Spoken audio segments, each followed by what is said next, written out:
Tiene que haber una supervisión estricta de toda la actividad bancaria, el crédito y la inversión.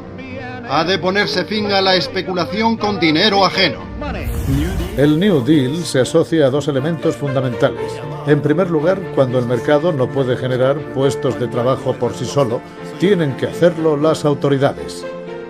Así que lo que hicieron fue lanzar grandes obras públicas como carreteras y se creó empleo para miles de personas. En Norteamérica nació la Seguridad Social. Hubo una gran inversión pública. Se usaron todo tipo de fondos públicos para las artes, la vivienda.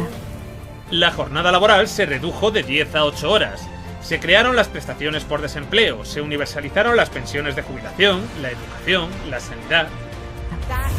Fue un momento en el que países como el mío, Canadá o Reino Unido, trajeron la sanidad universal y otro tipo de políticas que beneficiaron a una gran cantidad de gente. Todo esto al tiempo que se potenciaba el crecimiento económico desde el sector público. Los países occidentales se habían convertido en referente de prosperidad y bienestar. Sin embargo, desde la Escuela de Chicago, Milton Friedman, uno de los principales promotores de la ideología liberal, se oponía a este sistema. Hace tiempo que me opongo al control de salarios y precios. Mientras Europa prosperaba con el modelo de Keynes, la Escuela de Chicago empezó a realizar experimentos liberales en América Latina. El primero de ellos tras un golpe de Estado patrocinado por los Estados Unidos contra el gobierno electo de Salvador Allende. Las políticas neoliberales de privatización, la desregularización y los recortes en gasto social, a menudo acompañadas por un aumento del gasto militar. Esas políticas se impusieron bajo dictaduras. Los primeros laboratorios del neoliberalismo no tenían nada que ver con la democracia. Profesores como Friedrich von Hayek y Milton Friedman buscan un laboratorio en el que experimentar el libre mercado y la intervención estatal mínima. Pero como ningún gobierno democrático aceptó implementar sus ideas, recurrieron a Chile con la dictadura de Pinochet, y de allí a la Turquía del general Evren. Chile fue el primer gran experimento neoliberal de la Escuela de Chicago, y el primer gran fracaso.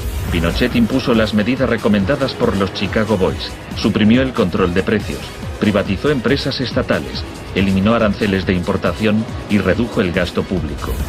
El mercado no dio resultado. Al cabo de un año había una inflación del 375% anual, la más alta del mundo. Esta nunca ha sido dictadura, señores. Esta es dicta blanda. La tasa de desempleo llegó a alcanzar el 35% en el núcleo de la capital y el 30% a nivel estatal.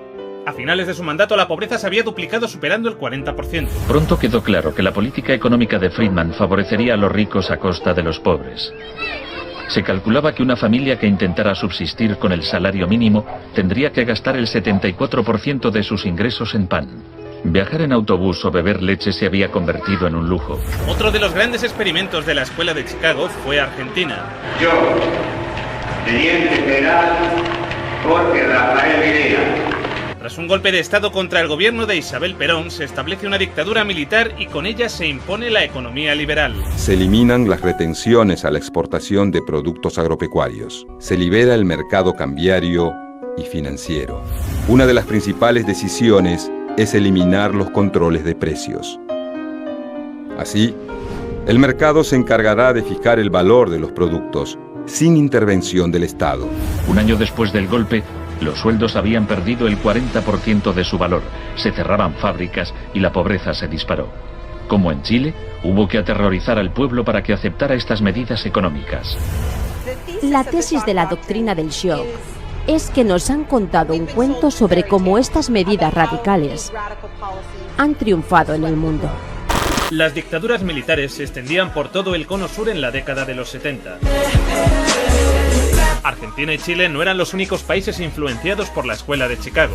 Los seguidores de Friedman ocupaban cargos clave en Brasil y asesoraban el gobierno de Uruguay. Y la Operación Cóndor, promovida por Estados Unidos, se encargaría de reprimir cualquier movimiento de izquierdas que se opusiera a los regímenes. Tras su visita al Chile de Pinochet, dijo esto. Mi preferencia personal se inclina a una dictadura liberal y no a un gobierno democrático donde todo liberalismo esté ausente. Es un intento de divide y vencerás, de culpar a la gente, a tu vecino, de tus problemas. Tú trabajas duro, pagas tus impuestos, pero es separado que vive al otro lado de la carretera está viviendo de lujo con los impuestos que tú pagas. No tienes que enfadarte con tu jefe porque te paga un salario bajo, ni con el gobierno por recortarte servicios. Debes enfadarte con el desempleado. Y este divide y vencerás es muy efectivo en todo el mundo occidental y lleva a la gente a votar en contra de sus propios intereses económicos.